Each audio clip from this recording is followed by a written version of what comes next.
India, a major player in the global spice market, is renowned for its rich spice collection.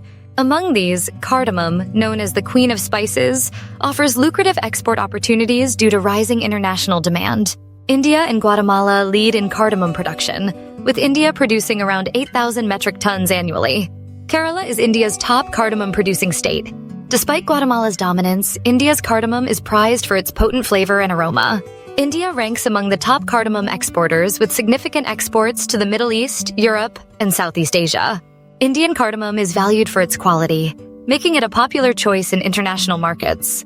In 2023, India exported 79,500 shipments of cardamom, generating $155.1 million. Major importers include the United States, the United Kingdom, Canada, Japan, and Saudi Arabia.